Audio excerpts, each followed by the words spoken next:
Well, hello, my YouTube friend. It is with a great pleasure and honor that I'm going to present you this marvelous little piece of art knife that is, look at that, extraordinary. The Nebula made by Master Peter Martin, designed by FIIIIIIINEST. FIIIIIIIINEST is one of the great designers, along with Tashi Barusha and others. I don't want to miss anyone out there. But honestly, I think that this Nebula is probably the best design ever made by FIIIIIINEST. Look at that. It's slick, wicked, absolutely phenomenal. Before starting to review the knife, I wanted to say a word about Peter Martin. And of course, while I'm rambling, we're going to take the time to contemplate the marvel that we have in front of us. So Peter has been making knives for 25 years or so. As a full knife maker, he started in the early 2000s, something like that. He started, I would say, the right way. When he was a teenager, he started making his first knife. Then he made like some fixed blade hunting knives, and he became a bladesmith by trade. And you know, my friends, usually I tend to say that you cannot be excellent or you cannot excel at everything. Either you're a good bladesmith and you're going to be a poor knife maker, a poor folding maker, or you're a good folding maker and you're going to be an average or poor bladesmith. But some of the guys out there excel at everything, and Peter is certainly one of those, as we're gonna see, as you can see first by his skills in bladesmith with the lava that we're gonna review shortly, and you're gonna see also I'm gonna review the mechanism of this knife, which are absolutely phenomenal.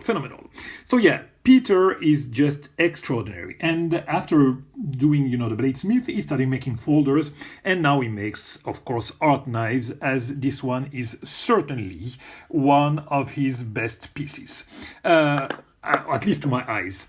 And if it's not his best pieces, because finding the best piece is really difficult, but it has something really special, and I'm going to talk very shortly about the specificity on that knife that makes it even more special than you can see here. So, as a bladesmith, and the thing that you know the most, probably if you follow him on Instagram or you have seen his knives, is this. Is marvelous, stupendous lava senmai. Look at that.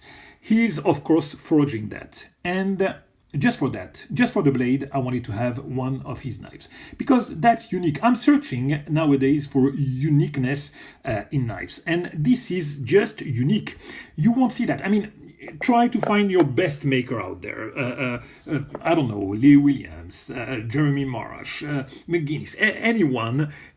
They will use great steel, but they won't do that. Nobody will forge a blade like that. And if for those of the makers who will forge their blade, nobody will do something like that, not even remotely resembling to the lava that Peter does. Look at that. I mean, the Damascus here is just fantastic, and the way he's bluing things is one of his specificity also, and he's bluing everything, including the edge. Look at that. The edge is blued, and believe me, it's razor sharp. So basically he's sharpening the knife, and then after that he's doing the bluing process. Look at that. And it's such a nicely forged senmai. Look at the core here. Perfectly centered. It's thick. Look at that. And you have none of the Damascus on the cutting part. Look at that. Beautiful. Both sides, I mean, I could spend the whole day, maybe you too, just to contemplate that. Look at this small island here. It's an island. Look at that. It's exactly an island. You have the sea here. The lava is like, this is the sea. It looks like the ocean, and then you can just imagine whatever it's like a dream. It's dreamy. Looking at this blade is just dreamy. So yeah, that's proprietary to Peter Martin, and just for that, the knife for me, I'm sorry about the Pro Lightning, the knife is worthy just for that. Incredible, incredible skill in bladesmith. Then you have the rest of the knife. And let's talk right now about what makes this knife even more special. Exactly what is centered now on my video, this. So basically, I asked Peter to do the lava. Of course, that was not even questionable. But I wanted also, and I thought that having, you know, some dragon skin Damascus with it, with his process of bluing it, would match perfectly the lava. And I think that it matches it. But the issue is that Peter tried to find dragon skin and he couldn't. Just couldn't. So I was just about to renounce to the dragon skin Damascus when Peter, just one night, came and said, you know what, I'm forging blades, so Damascus for quite a while, it must not be that hard to forge a dragon skin, so I'm gonna do it. I'm gonna try it. I'm gonna give it a chance. What maker can come with that kind of solution? And he just did. And man, in what way? Look at that. I'm sorry, my friends, I'm losing my words here because that right there is a proprietary dragon skin Damascus from Master Peter Martin, and the first of its kind. Isn't that awesome? I am absolutely overwhelmed with that because more than likely he will continue making those. There's no reason why he would stop, but this is not only the first, but it has been done for me, for this knife, and that makes my day, my friend. That makes my knife so unique, and one of the reasons why it will never leave my collection just for that, because the lava with Peter, you will find it again. In the future, you will find also dragon skin, but this is the first. This is the first of its kind, and he did it just for my knife, and that right there is killing me, man. Oh man, it's just driving me crazy. And look at how he blew that, and how it matches perfectly the lava. Again, sorry about the lightning. Such a great finish on this dragon skin Damascus, which you have also on the back spacer. It's not as you don't see really the pattern of the dragon skin here. You see it's more like big ovals here. But then on the bolsters and on the clip, it's such a great finish. Incredible. I'm totally crazy about that knife. Totally crazy. Let's keep it on. Also, I wanted to have, I think, some I don't know, maybe marble carbon fiber, but it was meant to be such a great knife that I decided to upgrade it for Westinghouse vintage micarta, and I really wanted something the whiter as possible. And Peter had those pieces of Westinghouse for over 10 years in his collection. Look at that. It's just man, if honestly, having it in hand, if I didn't know it was Westinghouse, I would swear it's ivory. It's like immaculate white, phenomenal, not even a glimpse of yellow there. Incredible, and it's the overall aspect is just so great, so fantastic, phenomenal. So yeah, that's a true art knife, and of course he's bluing the liners. You have also the pivot colors here. Look at this beautiful pivot that you have here with the dots that are in gold here. It gives such a great contrast. Of course, he could, he could have done it without the color, but the color brings another way to express your artistry because it's flush here. It's such a beautiful finish all the way around. Look at this clip with hidden hardware. Usually, that was my concern, actually. Usually, Peter's clip are not that... For my taste, they don't look really good most of the time. I mean, I just don't really like their design, but this one is just phenomenal. I love it. I love it to death. This floating back spacer, my friend, look at that. Let me try to show you that. Come on, if I can catch some good lightning here. No, I won't be able to show you that, but look how the evenness of the standoffs. I'm so sorry because inside it's also beautiful. Oh, maybe here, yeah. Oh, look at that. You see, you have the name of the maker, the beautiful, oh, look at that. The evenness, I mean, it's exactly the same distance between each standoff on both sides, perfectly even. I told you he's a great folding maker knife. So I discussed about the skills. Oh, I forgot to mention, of course, but the thumb stud here, of course, is a piece of dragon skin too. Look at that.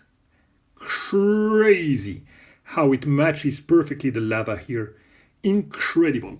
So yeah, I told you he's a great bladesmith, a great art maker, but I also told you that he's doing phenomenal knives, folding knives, and the mechanics are just there. Look at that. The engagement, I don't know if you see it, it's early and secure, effortless to disengage. Check the detent. Centering is just spot on. Check the action. Snappy as, oh man, as they can come. It's really snappy.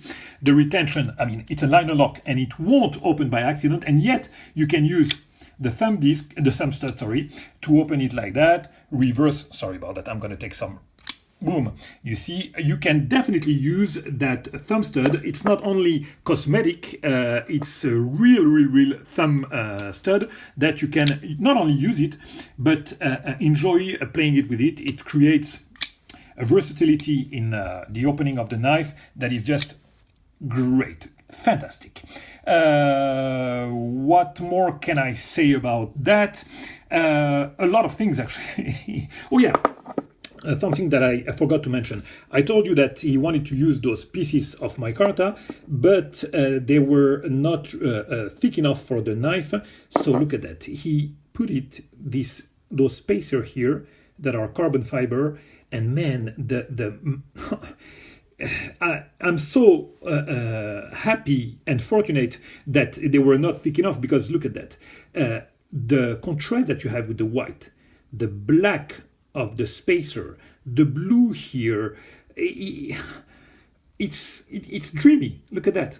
It's just fantastic. I mean, black and white, it's always a great match, and here it's just fantastic. Oh, something I forgot to mention. Come on, how could I forgot to mention that? Wait a minute, bear with me. Check the thickness that you have of the Westinghouse here and the thickness that you have here. You see that? That's what I call a great contouring. Look at that. Oh, and it's such a beautiful contouring. Oh man, from every single aspect, every single way you're looking at the knife, you are gonna be mesmerized. The junction here, it's not dovetails. You can feel a little gap here, but it's done on purpose. It's not meant to be really like flush. I don't think that he even tried to do it that way. And that's not even an issue. I don't know why I'm talking about that. Of course, you have the jeweling inside the liners. I don't know if I can show you that, but believe me, oh yes, you can see the reflection a little bit. And yeah, jeweling inside, of course. I mean, there is not a single dot here where you won't have a touch of artistry. It's all over the place. And of course, the hardware is going to be titanium and blued. Very, very nice. Also a nice contouring on the back spacer. Look at that. Boom. It's not like a regular, just simple back spacer, contoured everywhere. The action is great. I told you also it could be a functional knife. Of course, I'm not going to use it, but the design itself could be used as a really nice functional knife. I mean, it fits perfectly. I'm sorry, it's slippery a little bit, my iPhone. It fits perfectly in hand, believe me. The clip is functional. It gives a very nice carry in the pocket. You also have here a hole for the lanyard, for those of you who like that. It's sharp, as I told you, as hell. All the width, all the length here is dedicated to cut, so that could be a very nice slicer. The tip is kind of strong, so it can be a thruster too. So that design with another finish, I would say, could be a great user. And we are heading to the 15 minutes, so I'm going to leave it at that and catch you very soon.